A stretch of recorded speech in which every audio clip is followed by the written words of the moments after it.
unser Herz. Hände nicht.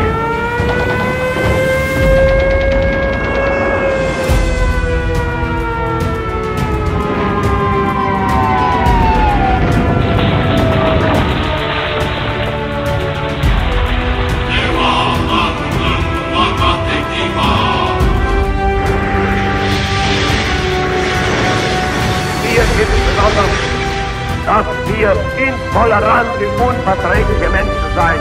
Wir wollen sagen,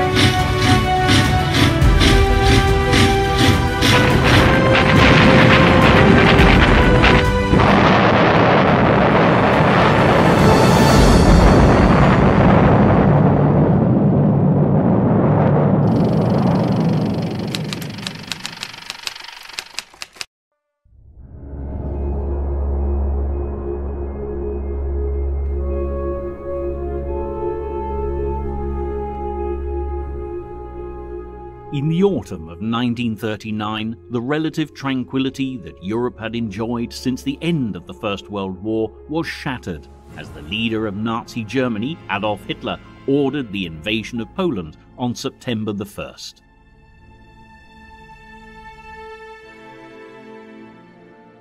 The invasion of the Second Polish Republic was an event which would shape the history of the world, as Germany, a nation embittered by poverty and disgrace born from their defeat in the First Great War, was driven to seize territory that they considered was rightfully theirs. The glory days of the French and British empires were over, and as Adolf Hitler's forces charged furiously across the continent, it was clear that the devastating power of the Third Reich was now carving out a new and truly terrifying chapter in the pages of history. While Stalin's Red Army and the German Wehrmacht roamed the terrain of Europe unchecked, it would be some considerable time before the Allies could muster the strength to combat the invaders' relentless advance, and the months of January to March 1940 would be marked by cautious moves and maneuvers.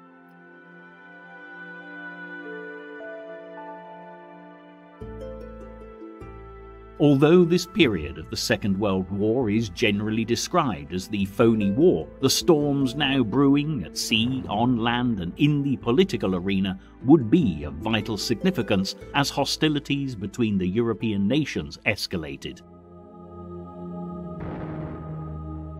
Adolf Hitler believed that for his fatherland to rise once more from the economic abyss, a violent and terrible struggle would be necessary.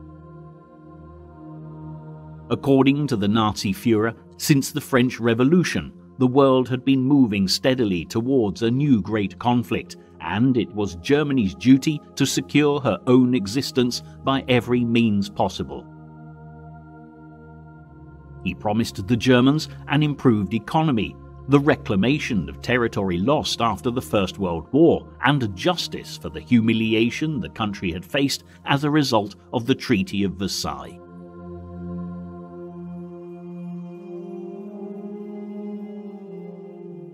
Hitler also harbored many more personal grievances, including a deep-rooted hatred of Jews and communists, and although his uneasy alliance with the Soviets as he stormed into Poland meant he had to tolerate communism for the time being, he immediately set his plans for exterminating the Jewish race in motion. With a zealous determination to exact revenge, Hitler was ready, willing and able to show the world that any attempt at diplomacy and reasoning would be futile. The events leading up to the declaration of war had proved that Hitler was not to be trusted, and with a seemingly invincible military machine snatching what the Nazis believed to be rightfully theirs, any nation that attempted to stand in their way was destined to be crushed. Hitler's star was most definitely in the ascendancy. Czechoslovakia had been occupied, Austria forcibly pushed into union with Germany, and as the 1930s had drawn to a close, Poland was now the third nation to see Nazi soldiers marching across its borders. Having signed the Anglo-Polish agreement, Britain, allied with France, had no alternative but to go to war with the Third Reich. But just how to tackle the supremacy of Hitler's troops was still to be decided.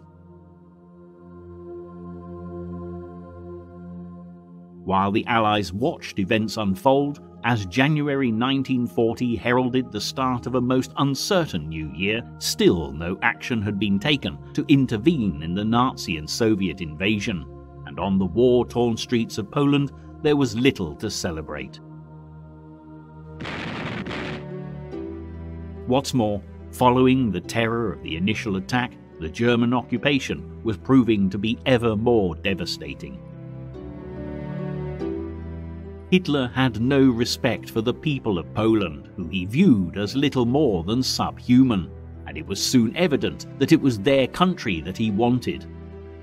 For some time, Hitler had advocated creating more living space for German civilians, and he planned to clear all Poland's inhabitants, allowing only a designated number to remain working as slaves. The crises now facing Poland was truly appalling. In January, plans were drawn up for prison camps similar to those already existing in Germany, to be built on Polish territory.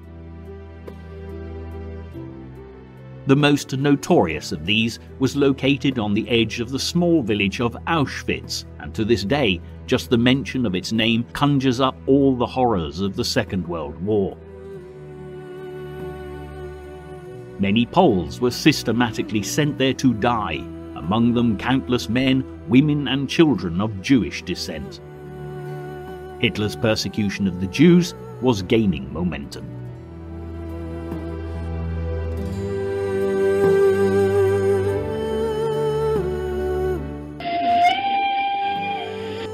But these prototype concentration camps were only the beginning of Hitler's plans for the Polish nation. He wanted all traces of Polish culture to be obliterated.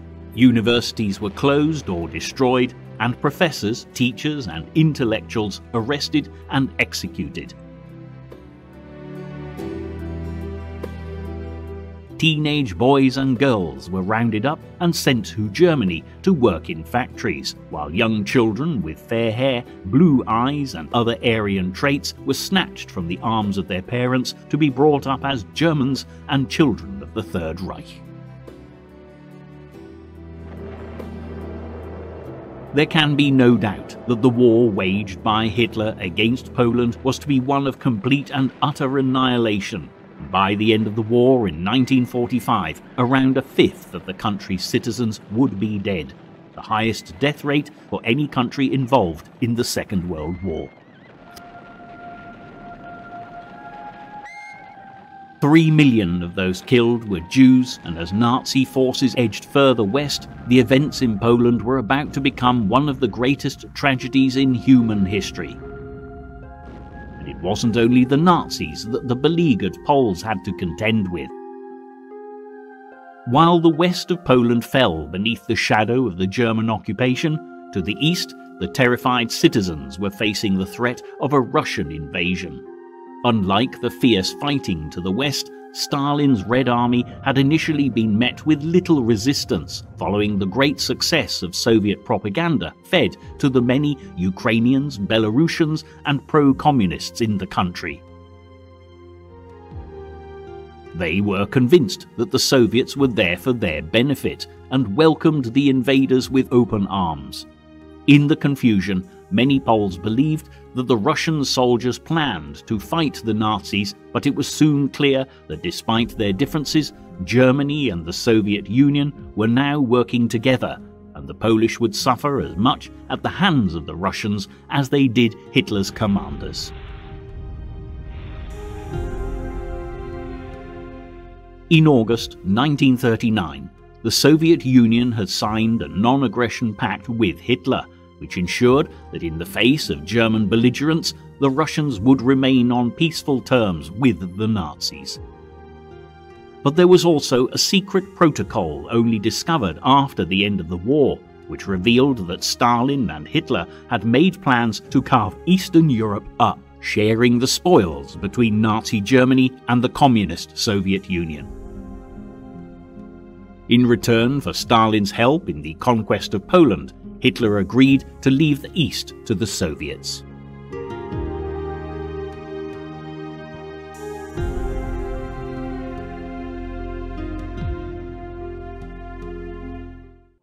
The Russians would also be allowed to occupy Estonia, Latvia and Lithuania without opposition from Germany, as well as seizing valuable territory in Finland.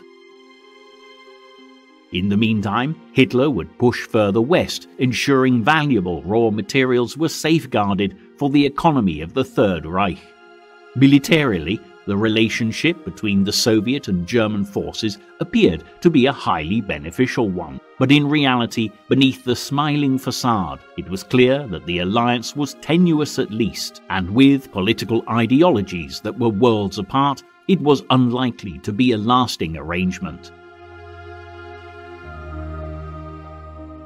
On the Russian agenda, Stalin was carefully constructing a buffer zone between his country and the West, and he soon began pushing troops into ports around the tiny Baltic states, which crumbled under Soviet pressure. Then early in October 1939, Stalin had begun to make demands on Finland.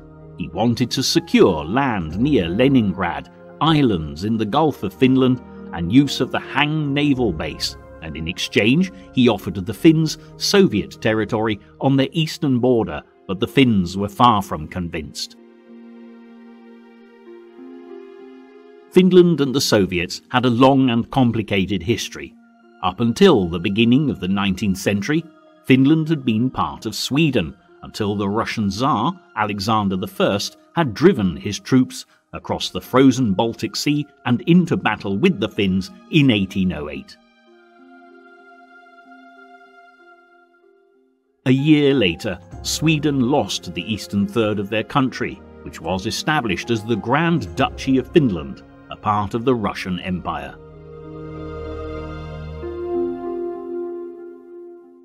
Little changed until just over a century later, revolutionary ideas began to seep into the consciousness of millions of working-class Russians, and the borders of the empire began to crumble.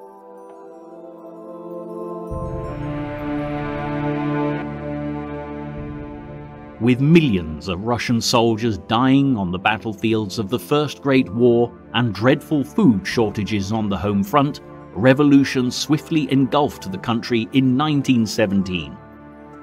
Soon the Red Army was marching through the streets of St. Petersburg, championing the Bolshevik cause, and it didn't take long for the Tsarist regime and its mighty empire to collapse into ruin, leaving the country embroiled in a bloody civil war.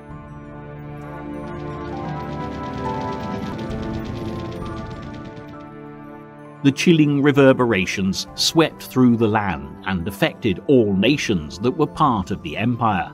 And while in Russia the Red Army and communism would prevail, as civil war engulfed Finland, the White Army supporting the monarchy were victorious.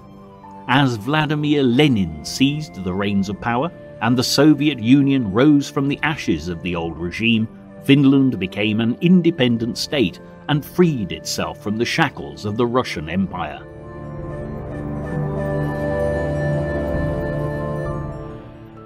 But there was no doubt that the Soviets were still a dangerous adversary just across Finland's eastern frontier. The man who had led Finland's White Army to victory, Baron Carl Gustaf Emil Mannerheim, had wanted to march as far as St. Petersburg to beat back the Bolsheviks, but in the end the Finns settled for building great fortifications close to the Soviet border. Named the Mannerheim Line in honour of the Baron, it would prove vital in the defence of Finland as the Second World War gathered momentum. By the end of November 1939, while negotiations continued between Finland and the Soviet Union, Stalin had grown impatient and the Red Army was ordered to invade. Baron Mannerheim was once again called upon to take command, this time against the Soviet general Merettsov, who had predicted that his men would reach the Finnish capital, Helsinki, within 10 days. But while Soviet commanders scoured maps and worked out strategies, they had little imagined how difficult the fight against the Finns would prove to be. Without winter uniforms and lacking provisions for a long campaign, the Soviet troops marched towards the Mannerheim Line as the second coldest winter in over a century swept across northern Europe.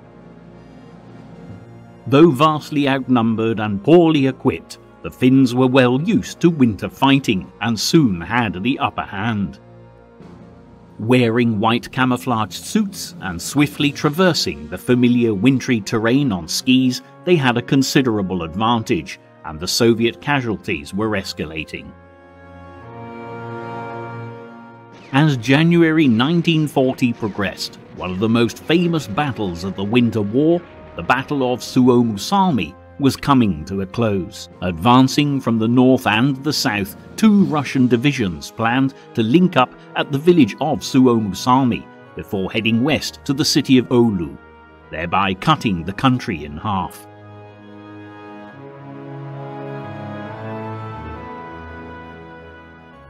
With the prospect of facing the Russians attacking on two fronts, the Finns fought determinedly.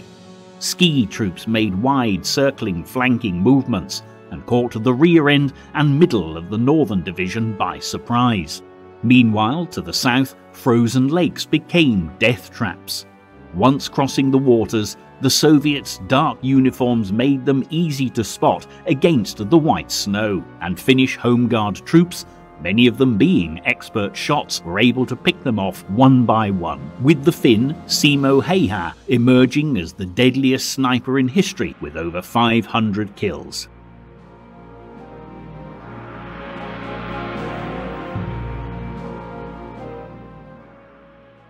Meanwhile, despite the Finns' lack of sophisticated anti-tank weapons, improvised petrol bombs called Molotov cocktails, named after the Russian foreign minister, proved equally deadly, destroying nearly 2,000 tanks during the course of the war.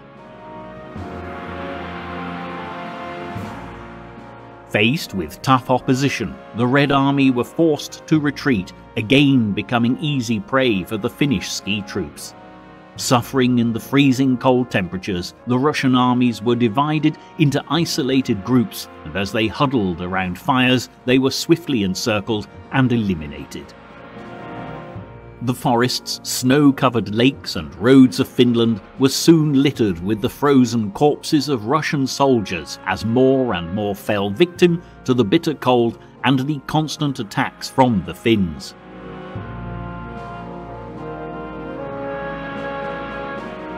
By January the 8th, it was clear that the Russians had lost the Battle of Suomussalmi. Finland had not only achieved a decisive victory, but could also take their pick of Soviet munitions and tanks left abandoned across the landscape.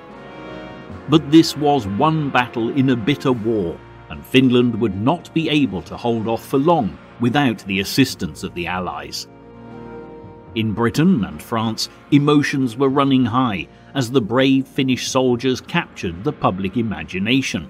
Even in the United States, still adamantly neutral, there were many who supported the Finns and were keen to help. Some even went as far as going to Finland to fight as volunteers. But as the Winter War continued, Hitler was all too aware that the Allies might well come to the aid of the Finns, and the thought of British and French soldiers venturing closer to the Nazi sphere of conflict was a cause for concern. Finland was uncomfortably close to neutral Sweden and Norway, countries that were of vital importance to the Nazi war machine, supplying it with precious iron ore. If they decided to send troops into Finland, the Allies would have to cross these two countries, and with a foothold in the area could easily seize ports and stations so vital to the economy of the Third Reich. It was clear that the Allies would have to be kept at bay, and German commander Gerd von Rundstedt urged the Führer to begin preparations to seize strategic bases in Scandinavia before the British and the French could get there. However, the British government was still reluctant to take any positive action, preferring to take a defensive stance. The lone voice of Winston Churchill, the First Lord of the Admiralty, continued to warn of Hitler's evil intent, and he lauded the bravery of the Finnish troops and was keen to send assistance as soon as possible. He also criticised Norway and Sweden for remaining neutral, saying, "Each one hopes that if he feeds the crocodile enough, that the crocodile will eat him last." However, Prime Minister Neville Chamberlain, who'd worked so hard to secure peace for Europe before the outbreak of war, following a policy of appeasement right up to the moment Hitler marched into Poland, was hesitant to come to Finland's aid. In diplomatic terms, this would not only mean a hostile act against Nazi Germany, but the Soviet Union as well, and the Allies simply did not have the military strength to fight both.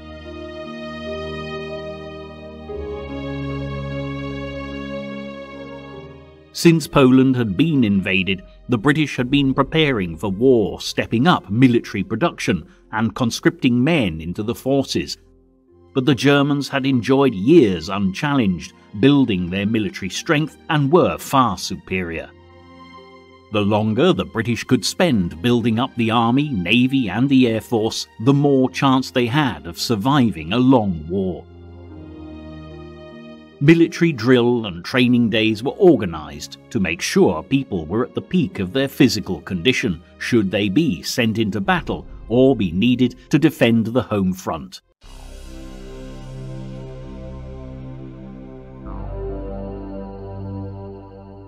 There were also Allied troops pouring into Britain from the Dominion countries all over the globe.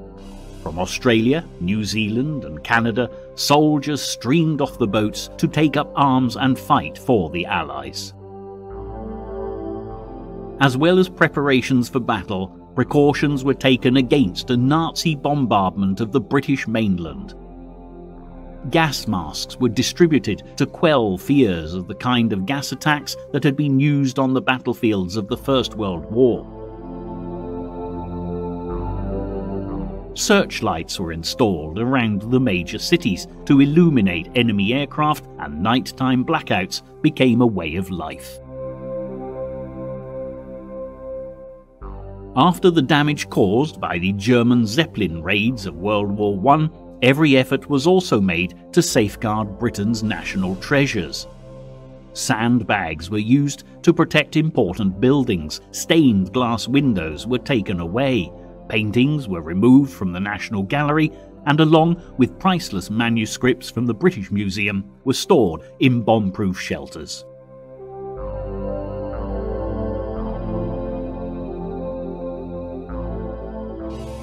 There was also the civilian population to consider.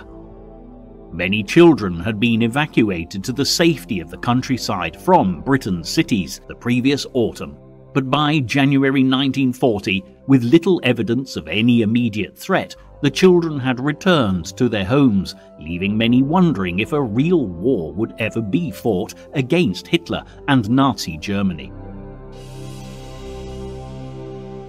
Nonetheless, despite a lack of fighting on the home front, the citizens of Great Britain were beginning to feel the effect of the European war.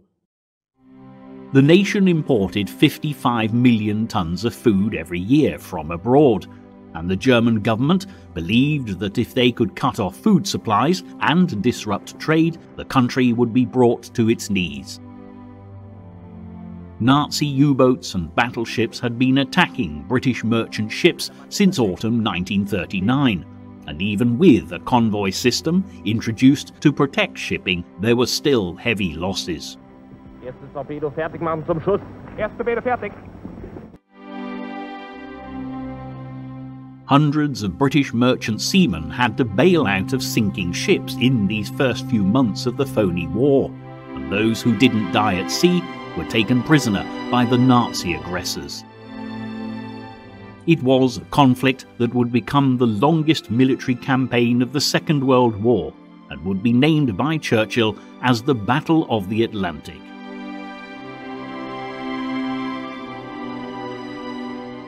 Meanwhile, back on dry land, food stocks were beginning to run low in Britain. The government decided that rationing would have to be introduced in the first weeks of January 1940. Everyone was issued with ration books, and as the queues formed outside the shops, people waited patiently in turn to receive their carefully weighed out portions of butter, bacon and sugar. As the months went on, more and more goods would be added to the ration books as supplies dwindled and as food imports dropped to less than a quarter of the normal amount. This was only the beginning of the dramatic changes that people would have to get used to in wartime Britain. But if Hitler hoped to crush the spirit of the British, he would quickly learn that it would take a great deal more than a personal hardship to dent their morale.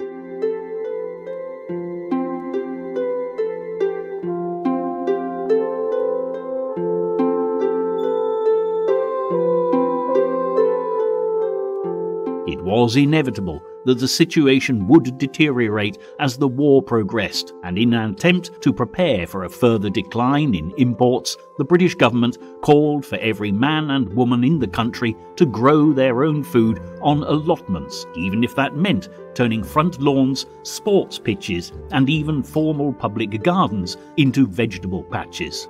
Flowers were replaced with cabbages, and while the politicians made their impassioned pleas for people to do their bit, the acreage of British land used for food production had increased by 80%.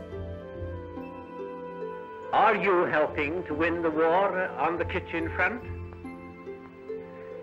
If you are saving our shipping by making the most of what we grow at home, if you are growing vegetables on every bit of ground that you can get hold of, if you are only eating what you need and not what you like and as much as you like, then you are helping to win the war.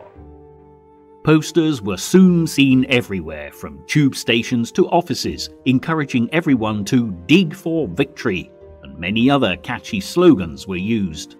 But while homegrown food production increased, it became evident that after decades of migration to urban factory work, Britain was in dire need of agricultural labour. There was a shortfall of around 50,000 workers, and with more and more men being recruited into the forces, it was now up to the women of Britain to play their part.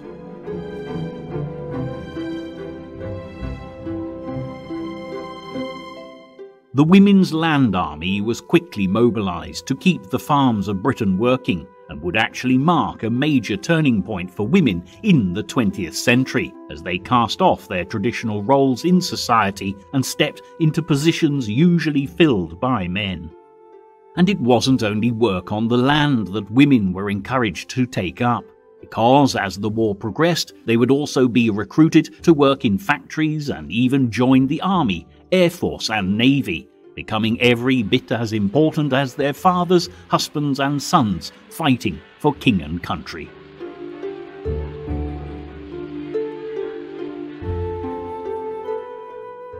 However, while Britain focused on how to survive with reduced food supplies and stepped up the preparations for war, the Nazi threat was looming closer than they could possibly imagine. The valuable raw materials of Scandinavia were not Hitler's only priority, because to the west of Germany and within easy reach of France lay what the Führer described as the Third Reich's Achilles heel, the Ruhr Valley.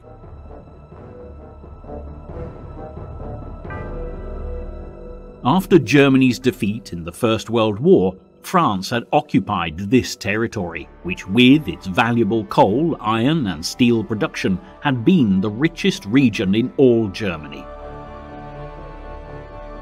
The French occupation of the Ruhr had contributed to Germany's economic collapse at the end of the 1920s, and despite the fact that a decade later French troops had already left the Rhineland, in 1936 Hitler had made it a priority to send Nazi troops into the territory to safeguard it.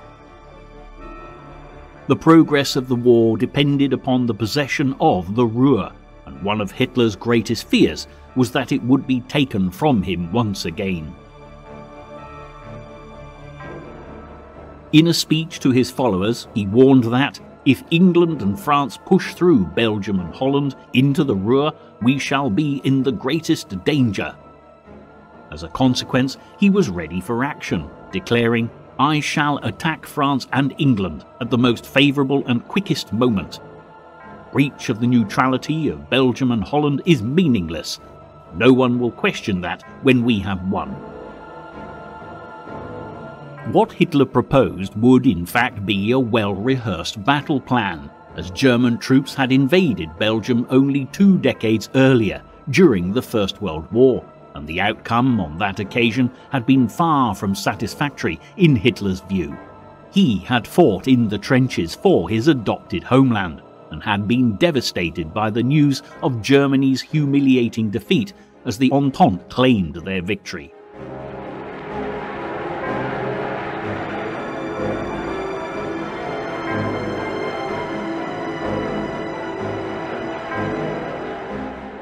With a burning desire for revenge, Hitler prepared to send the German army back to Belgium to achieve the hopes that had been dashed by the armistice of 1918. With fears of losing the precious Ruhr Valley growing by the day, Hitler ordered the conquest of the Low Countries to be executed at the shortest possible notice to prevent France from occupying them first. A Nazi presence in Belgium and Holland would also provide a basis for a successful long-term air and sea campaign against Great Britain, a nation that Hitler feared.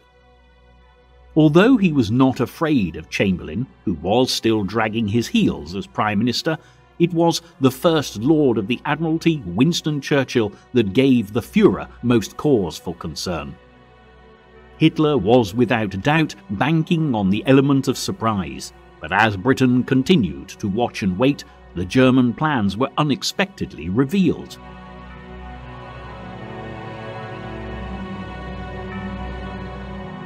On January 10th, 1940, a German reconnaissance plane took off from Berlin with Hitler's invasion plans on board and headed for a staff meeting in Cologne. The plane would never arrive at its destination, and its fate, according to some, would change the very outcome of the war. Lost in the fog, the pilot mistook the Meuse River running through Belgium for the Rhine, and when the plane suddenly ran into difficulties, it was miles off course. Forced to make a crash landing on the outskirts of Mechlin in Belgium, the pilot was a very long way from home. While the 2 officers on board climbed from the wreckage, Belgian border guards soon discovered the documents, and when they were passed to Allied intelligence, the plans for an attack on Belgium and the Netherlands were revealed.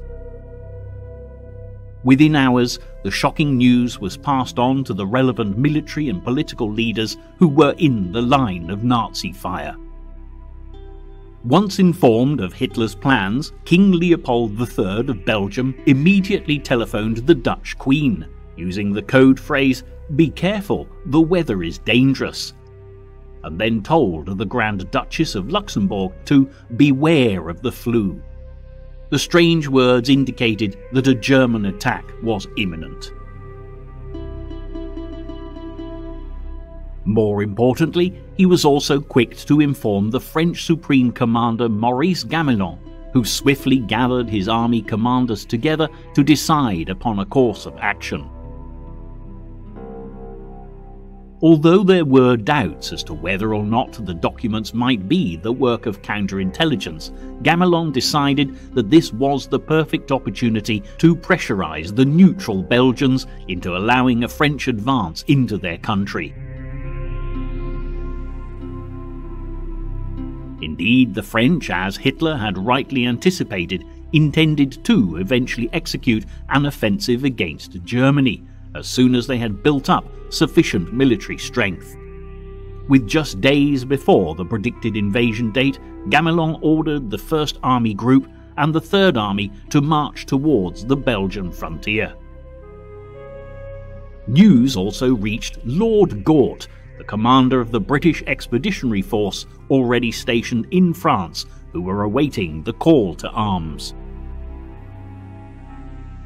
In Germany, meanwhile, word had filtered back to Berlin that the precious documents may have fallen into enemy hands. Hitler was furious and removed all those he believed to be responsible from their posts, while his chief of operations, General Alfred Jodl, concluded that the situation was catastrophic. The Belgians, however, were doing an excellent job of keeping the extent of their knowledge secret, and as yet the Germans had no idea as to the whereabouts of the documents and whether they had fallen into enemy hands. Nevertheless, back in the Allied camp, there were complications. In return for allowing French and British troops across their borders, the Belgians wanted guarantees that in the event of war, their territorial integrity and colonies in Africa would be protected, and that they would receive financial aid. Although the French Premier Daladier was happy to confirm the guarantees, the British government was not prepared to do so. As the weather deteriorated in Belgium and heavy snow began to carpet the border territory, it looked increasingly unlikely that the Germans would attack at all. And as Prince Leopold, a staunch neutralist, received Britain's reply, he decided upon a new strategy. Ordering Belgian border troops to stop removing border obstacles and to repulse by force any foreign unit which violated Belgian territory, no matter what their nationality, he made a determined stand. Gamelin was furious and pleaded with Daladier to force the Belgians to face up to their responsibilities, but for now Belgium remained neutral. In Germany, Jodl was surprised to note that Allied forces had been suddenly put on alert, and realised that the Belgians must have had access to the invasion plans captured at Mechlin.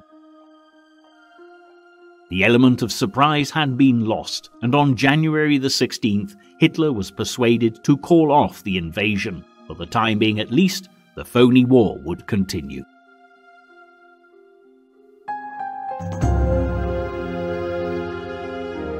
The Mechlin incident was far from being a total disaster for the Nazis, however, for they now knew how the Allies would react to an attack. Hitler insisted that new invasion plans be drawn up, and his most experienced commanders began to develop a groundbreaking new offensive, which involved invading not only to the north, but marching the bulk of their troops further south through the Ardennes forest. What became known as the Sickle Cut Plan would see the obliteration of all Allied resistance and lead to the inevitable fall of France.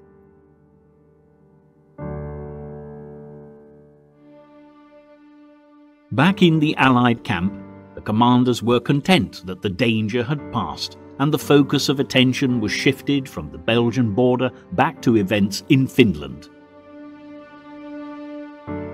After the disastrous defeat the Russians had faced in January, Stalin had demoted and shot most of the commanders responsible and placed the entire operation in the hands of Marshal Semyon Timoshenko. Finland had to be defeated at all costs, and colossal reinforcements were now ordered to march into Western Karelia. A Soviet army 1 million strong began to advance with support from their air force, and as February began, the Finns came under fire from the skies as the Russians started a campaign of blanket bombing that aimed to obliterate civilian and military targets.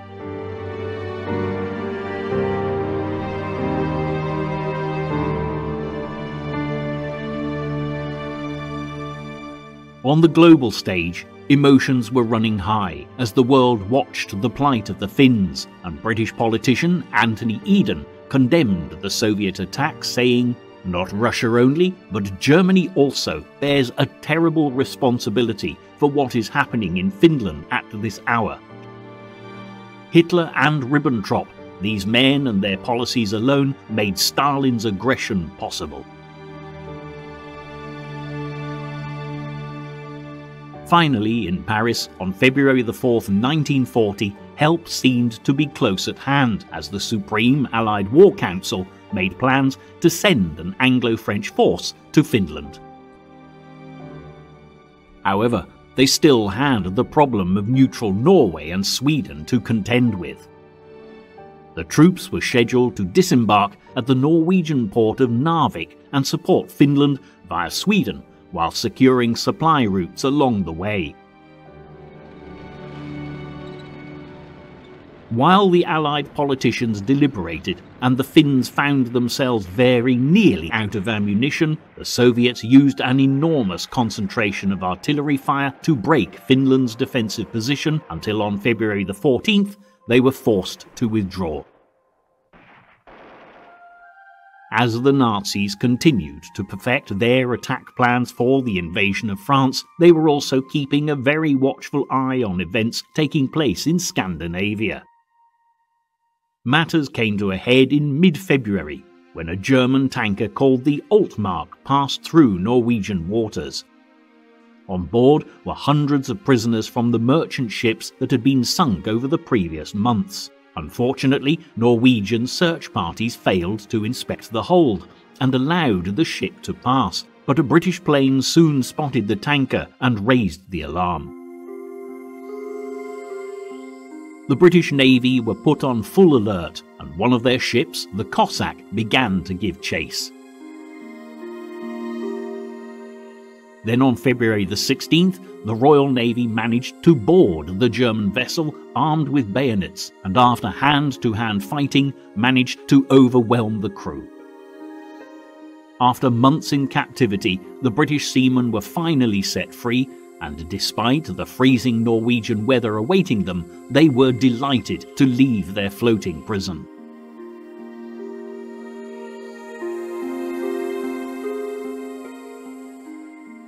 But they were soon back at sea, and the next day HMS Cossack approached a Scottish port, her decks packed with the British seamen that had been rescued. The Navy had achieved a rare victory for Britain in the quiet months of the phony war, but it was destined to trigger the Nazis to make a further step towards the complete domination of Western Europe.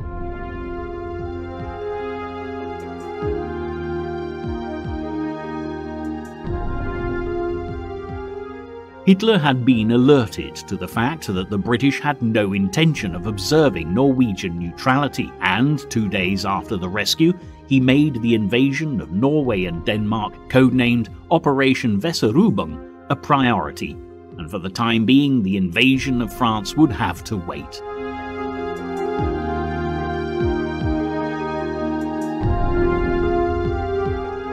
Britain's flagrant entry into the territorial waters of a neutral country also had further repercussions, infuriating the Norwegians, and when the Allies requested transit rights so they could assist Finland on March 2nd, they were refused. The Swedish king was equally concerned that his country would become a battleground between Germany and the Allies, and he too refused the Allies' transit rights to come to the aid of the embattled Finns. Despite the promises of assistance from the Allies, it seemed clear to Finland's commander Mannerheim that with rapidly depleting troops and ammunition, the longer help was in arriving, the worse the losses for the nation would be.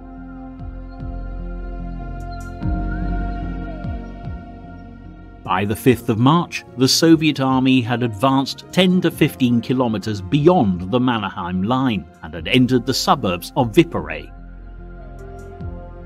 For Finland, there was little point in fighting on, and they admitted defeat on March the 12th, signing a peace treaty and surrendering valuable territory.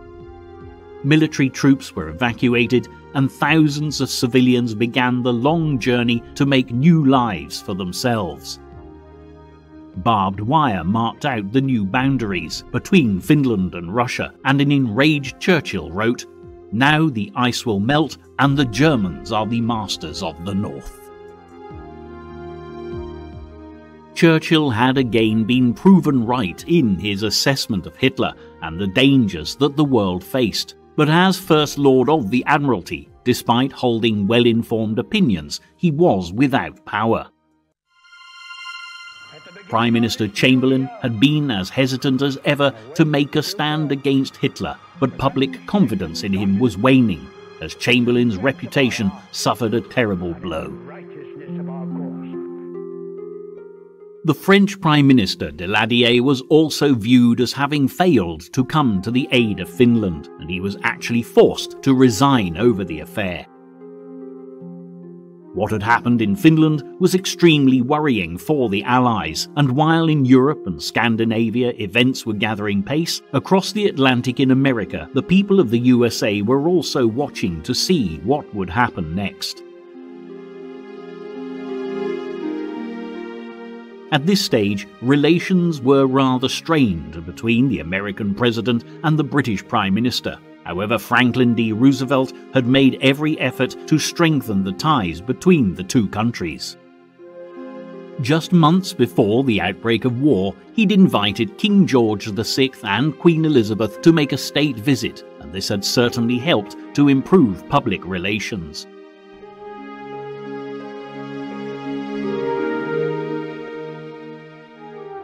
But Roosevelt's concerns over Hitler's activity in Europe went way beyond a traditional feeling of goodwill towards Britain.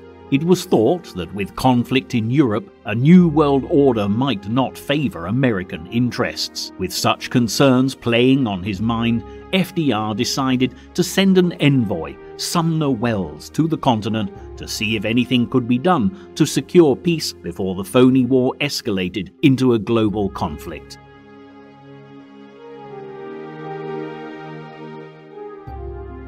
Sumner Welles's first destination was Italy at the end of February, as he attempted to prevent Mussolini from entering the war on the side of the Germans.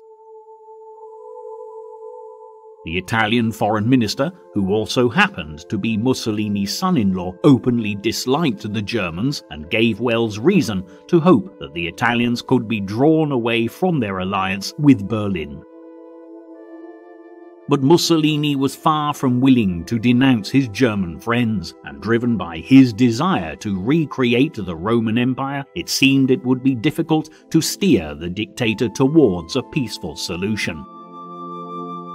By March the 10th, Welles had reached London, where he had a number of meetings with senior statesmen, an audience with King George VI and the Prime Minister. Welles was surprised by the anger Chamberlain demonstrated towards the Germans, but his policy had always been one of avoiding conflict, and Welles was heartened by the fact that the Prime Minister was considering appeasing Berlin further with colonial concessions in Africa. A visit was also made to the Admiralty to meet with Winston Churchill, but this was less successful. As far as Churchill was concerned, the only course open to the Allies was to fight to the bitter end, and he doggedly rejected any peace solution that would not have at its heart the elimination of Herr Hitler. As it happened, Winston Churchill's comments could not have been better timed, because during the American envoy's visit, Nazi bombers crossed the North Sea to the Scottish coast, where the British fleet had been secretly anchored at Scapa Flow. On March the 18th, 100 bombs were dropped in 25 minutes, hitting warships, injuring naval personnel, and killing a man who would become the first civilian to die on British soil during the Second World War. As RAF pilots leapt into action and flew towards Germany to retaliate, it seemed that while the phony war continued, peace was far from the thoughts of those living in Europe. Flying over enemy territory, the RAF targeted the German airbase on the island of Sylt. The damage turned out to be minimal, but it was clear that the peace Roosevelt had hoped to promote was no more than an impossible dream. In fact, on the very same day that airstrikes were being made on German and British territory, Hitler was in talks with Mussolini in the Austro-Italian Alps at the Brenner Pass. It was their first meeting since Munich in 1938, and contrary to America's hopes that Italy would refuse Germany their assistance, Mussolini informed Hitler that he was now ready to join Germany and its allies in the war against Britain and France at the decisive hour. All attempts to promote peace had been in vain. While the political arena became increasingly heated, France and Britain began to discuss invading Norway and Sweden to seize Germany's supply of iron ore. On March the 28th, the Anglo-French Supreme War Council decided to begin mining Norwegian waters, but by then it was too late. Hitler had given the command and the German warships were already on their way. The phony war was about to come to an abrupt end, and battle was about to commence. With spring 1940 came the realization that the conflict ahead would be long, hard and bitterly fought. All hopes of anyone being able to make peace with Adolf Hitler were at an end, and as he gathered his Axis partners around him, a global war became inevitable. What had gone before in Austria, Czechoslovakia and Poland would change the course of history. The watching and waiting was over in the European theatre of war. The battle lines had been drawn.